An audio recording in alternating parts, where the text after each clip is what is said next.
നമസ്കാരം. ഞാൻ പ്രസാദ് പന്തളം അന്നപൂർണ ജ്യോതിഷാലയത്തിൽ നിന്ന്. അപ്പോൾ ഇന്ന് നമ്മൾ ചിന്തിക്കുന്നത് 1700 ആണ്ട് വൃശ്ചിക മാസത്തിൽ കർക്കടക, ചിങ്ങ, കന്നി ഈ 3 കൂറുകാർ അനുഭവിക്കാൻ സാധ്യതയുള്ള ഫലങ്ങളെക്കുറിച്ചാണ്. അപ്പോൾ കർക്കിടക രാശിക്കാരെ സംബന്ധിച്ച് പറയുമ്പോൾ ഇവർ സാധാരണ വളരെയധികം ശ്രദ്ധിക്കേണ്ട ഒരു മാസമാണ് വൃശ്ചിക മാസം.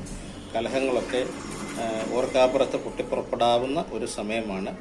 അപ്പോൾ നമ്മൾ പറയുന്ന കാര്യങ്ങൾ മറ്റുള്ളവർക്ക് ഇഷ്ടപ്പെടാത്ത രീതിയിൽ വരാം. അപ്പം അത് വളരെയധികം ശ്രദ്ധിച്ചു വേണം. ഇത് കാര്യം അല്ലെങ്കിൽ അത് കലഹത്തിലേക്ക് മാറാനുള്ള സാധ്യതയുണ്ട്. അത് ഭൂമി വിഷയത്തിനെ സംബന്ധിച്ചും അങ്ങനെയുള്ള ചില കാര്യങ്ങളൊക്കെ വരാം.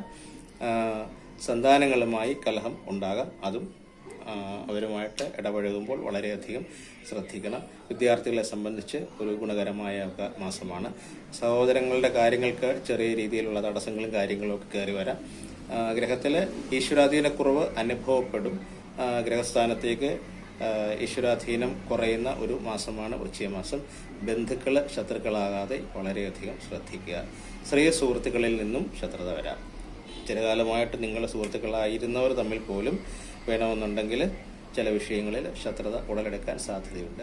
വിവാഹ വിഷയത്തിലൊക്കെ കുഴപ്പമില്ല. വിവാഹാലോചനകൾക്കൊക്കെ അങ്ങനെയുള്ളവർക്കൊക്കെ കാര്യങ്ങളൊക്കെ നടക്കാവുന്ന സമയമാണ്. പക്ഷേ ഭാഗ്യാനുഭവങ്ങളെ സംബന്ധിച്ച് പറയുമ്പോൾ കുറയും. കർമ്മമേഖലയിലും കുറവ് അനുഭവപ്പെടാം. അഷ്ടമശനി ആണിവർക്ക്. അഷ്ടമശനിക്ക് ശാസ്താ ക്ഷേത്രത്തിൽ മാസം തോറും നീരാഞ്ജനം നടത്തുന്നത് വളരെയധികം നല്ലതാണ്. അപ്പോൾ ഇതാണ് കർക്കിടക രാശിക്കാരെ സംബന്ധിച്ച് ഉള്ള സാമാന്യ ഫലങ്ങൾ. അടുത്തത് ചിങ്ങക്കൂറാണ്. ചിങ്ങക്കൂറിനെ സംബന്ധിച്ച് പറയുമ്പോൾ മകംപൂരം, ഉത്രത്തിക്കാല്. അപ്പം ഇവർക്ക് കണ്ടകശനി ആണ് നിലവിൽ. അപ്പോൾ കണ്ടകശനിയുടെ ഫലങ്ങൾ ഇവർക്ക് രോഗസ്ഥാനം കൂടെ വഹിക്കുന്ന ശനി ആയതുകൊണ്ട് മാരകസ്ഥാനത്ത് നിൽക്കുന്നത് കൊണ്ട് കണ്ടകശനി ഇവരെ കൂടുതലായിട്ട് ബാധിക്കാനുള്ള സാധ്യതയുണ്ട്. എങ്കിലും കേന്ദ്രരാശിയിൽ വ്യാഴം നിൽക്കുന്നതുകൊണ്ട് അതിനകത്ത് കുറച്ച് കുറവ് വരാം. കുറച്ച് ഐശ്വര്യവും ഇവർക്ക് ഈ മാസം അനുഭവിക്കാം. തുലാമാസത്തിലെ ദുരിതങ്ങൾ ഒക്കെ വന്നുകൊണ്ടിരിക്കുന്ന കലഹങ്ങളും ദുരിതങ്ങളും ഒക്കെ കുറച്ച് കുറയും. പൂർവിക സ്വത്തിനെ സംബന്ധിച്ച് ചില തർക്കങ്ങൾ ഭൂമി വിഷയങ്ങളിൽ ഇവർക്ക് ദുരിതം വരുത്താം.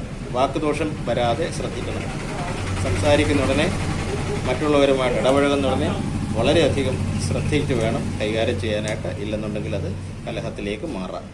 അപ്പോൾ സന്താനത്തിനെ സംബന്ധിച്ച് പറയുമ്പോൾ സന്താനങ്ങളിൽ നിന്നുമൊക്കെ ഗുണം കിട്ടുന്ന ഒരു മാസമാണ്. ഭാഗ്യാനുഭവങ്ങൾക്ക് പക്ഷേ കുറവ് വരാം. കർമ്മപുഷ്ടിയും വലിയ കുഴപ്പമില്ല. വിദ്യാർത്ഥികൾ വളരെയധികം ശ്രദ്ധിക്കുക.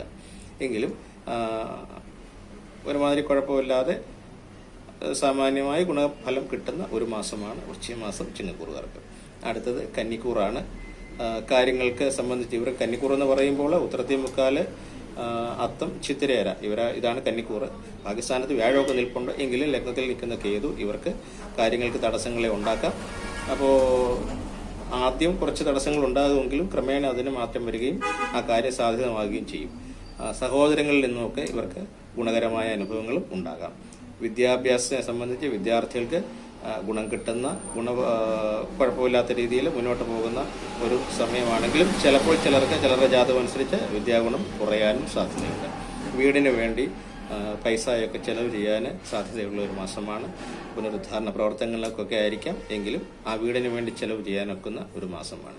സന്താനങ്ങളെ സംബന്ധിച്ചും ഗുണകരമായ സമയമാണ്. ഇണയുമായി പക്ഷേ കലഹമുണ്ടാകാതെ ശ്രദ്ധിക്കണം. വളരെയധികം ശ്രദ്ധിക്കുക. ഭാഗ്യാനുഭവങ്ങളൊക്കെ വന്നു ചേരാവുന്ന സമയമാണ്. കർമ്മമേഖലയിൽ വളരെയധികം ശ്രദ്ധിച്ച് കൈകാര്യം ചെയ്യുക. കർമ്മമേഖലയിലേക്ക് ഇവർക്ക് ഈശ്വരാധീന കുറവുണ്ട്.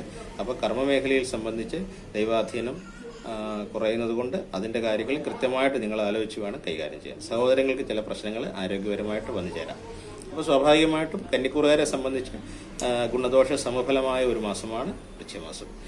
അപ്പം ഇത്രയുമാണ് ഈ 3 കൂറുകാരെ സംബന്ധിച്ച് വൃശ്ചിക മാസത്തിൽ ഇവർക്ക് സാമാന്യമായി അനുഭവിക്കാനുള്ള ഫലങ്ങൾ. വീണ്ടും അടുത്ത എപ്പിസോഡിൽ കാണാം. അതുവരേക്കും നന്ദി, നമസ്കാരം.